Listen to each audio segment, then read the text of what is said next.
fight them as I slowly twisted the key clockwise. It made a funny sound, similar to a fingernail dragging on the countertop. All the 7 pins had been raised to the sheer line of the lock's core. I pulled the thin hair strands behind my left ear, and carefully pulled the key out of the lock, placing it back in my purse. I blinked my eyes a couple of times to cut loose the glitters of black spots as the winged sun radiated its powerful sunshine. The wilted branches and fallen yellow fringed leaves compelled me to accept the change in the wind.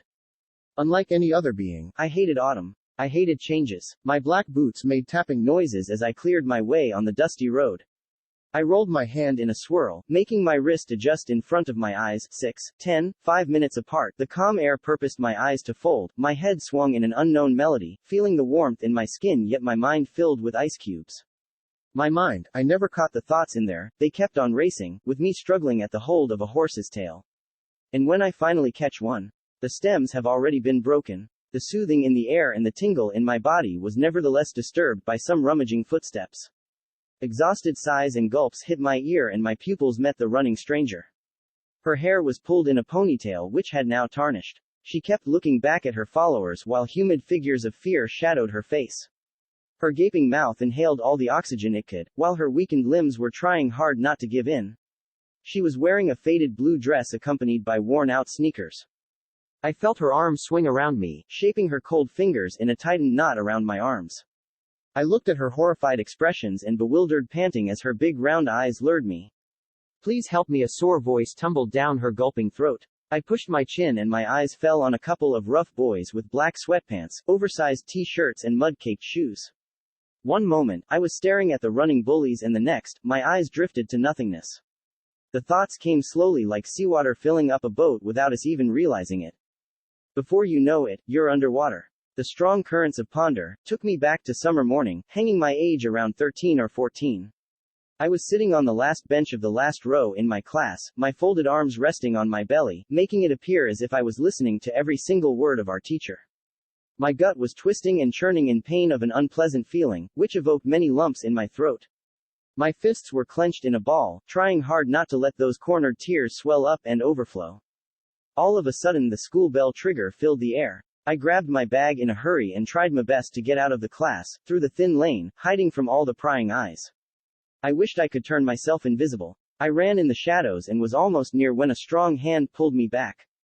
Ah, look who is running away. You little punk, an auburn-haired girl snarled. Let me go, Chloe, I whimpered, trying my best to free my bag from the tight grip.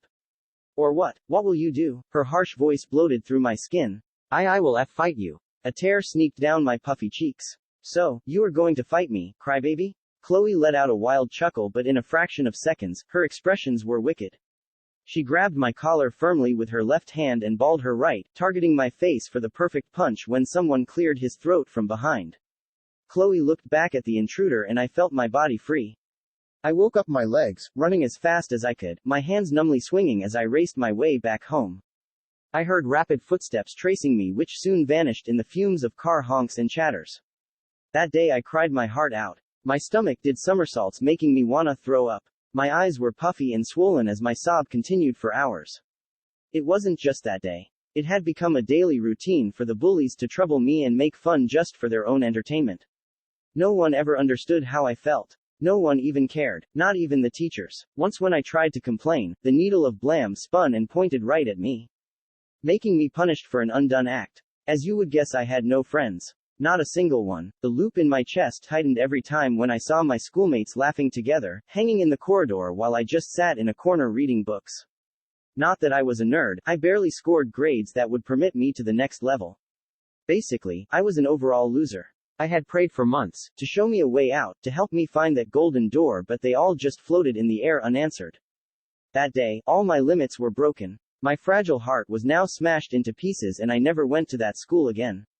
I never faced Chloe and her stupid followers again. I had been struck with a new opportunity. Chiến đấu với họ khi tôi từ từ vặn chìa khóa theo chiều kim đồng hồ, nó tạo ra một âm thanh vui nhộn tương tự như tiếng móng tay kéo trên mặt bàn. Tất cả 7 chốt đã được nâng lên đến đường tuyệt đối của lõi ổ khóa.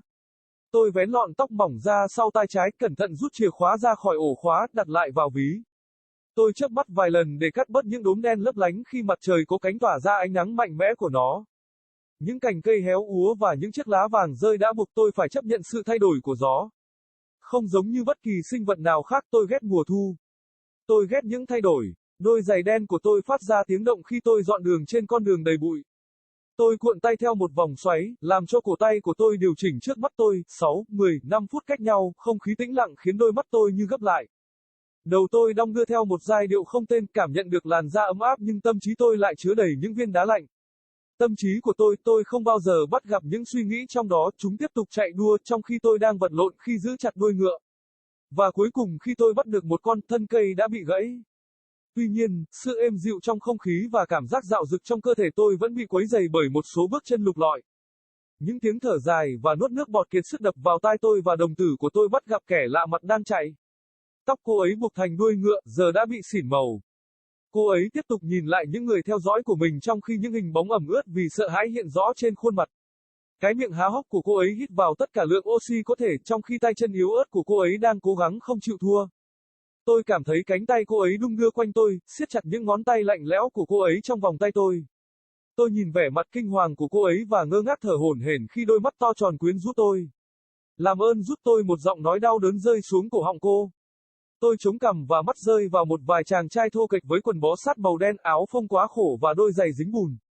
Một khoảnh khắc tôi nhìn chằm chằm vào những kẻ bắt nạt đang chạy và khoảnh khắc tiếp theo, mắt tôi trôi vào hư vô. Những suy nghĩ đến từ từ như nước biển lấp đầy con thuyền mà chúng ta không hề nhận ra. Trước khi bạn biết điều đó, bạn đang ở dưới nước. Những dòng suy ngẫm mạnh mẽ đưa tôi trở lại buổi sáng mùa hè, treo lơ lửng tuổi tôi khoảng 13 hay 14. Tôi đang ngồi trên băng ghế cuối cùng của hàng cuối cùng trong lớp, khoanh tay đặt trên bụng, làm như thể tôi đang lắng nghe từng lời của giáo viên. Ruột tôi quặn thắt và quặn lên vì cảm giác khó chịu, khiến tôi phát ra nhiều cú u trong cổ họng. Hai tay tôi nắm chặt lại thành một quả bóng, cố gắng không để những giọt nước mắt dồn nén ấy trào ra và trào ra. Đột nhiên, tiếng chuông trường vang lên trong không khí. Tôi vơ vội chiếc cặp và cố gắng hết sức để ra khỏi lớp, qua con ngõ mỏng, trốn mọi ánh mắt tò mò.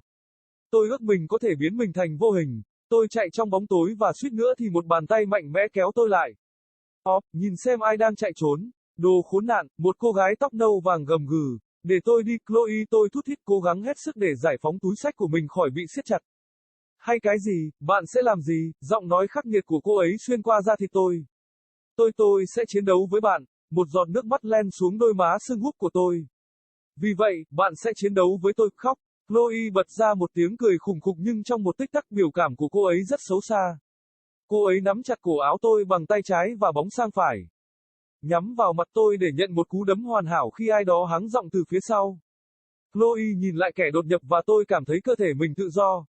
Tôi thức dậy, đôi chân của mình chạy nhanh hết mức có thể, tay tôi đung đưa một cách tê liệt khi chạy trên đường trở về nhà. Tôi nghe thấy tiếng bước chân nhanh chóng theo dấu mình, sau đó nhanh chóng biến mất trong làn khói của những chiếc còi xe và những câu chuyện phiếm. Hôm đó tôi đã khóc hết mình, bụng tôi lộn xộn khiến tôi muốn nôn ra, đôi mắt của tôi sưng húp và sưng lên khi tiếng nức nở của tôi kéo dài hàng giờ. Đó không chỉ là ngày hôm đó, những kẻ bắt nạt gây rắc rối cho tôi và làm trò vui chỉ để giải trí cho riêng họ đã trở thành một thói quen hàng ngày. Không ai hiểu tôi cảm thấy thế nào, thậm chí không ai quan tâm, ngay cả các giáo viên cũng không. Một lần khi tôi cố gắng phàn nàn, cây kim tội lỗi đã quay và chĩa thẳng vào tôi, khiến tôi bị trừng phạt vì một hành vi chưa được thực hiện.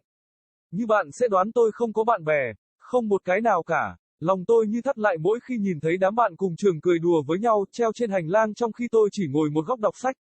Không phải tôi là mọt sách, tôi hầu như không đạt điểm số cho phép tôi lên cấp độ tiếp theo. Về cơ bản, tôi là một kẻ thua cuộc. Tôi đã cầu nguyện trong nhiều tháng, để chỉ cho tôi một lối thoát, giúp tôi tìm thấy cánh cửa vàng đó, nhưng tất cả chỉ lơ lửng trong không khí mà không có lời đáp. Ngày đó, mọi giới hạn của tôi đều bị phá vỡ. Trái tim mong manh của tôi giờ đã bị đập tan thành nhiều mảnh và tôi không bao giờ được đến ngôi trường đó nữa. Tôi không bao giờ phải đối mặt với Chloe và những người theo dõi ngu ngốc của cô ấy nữa. Tôi đã có một cơ hội.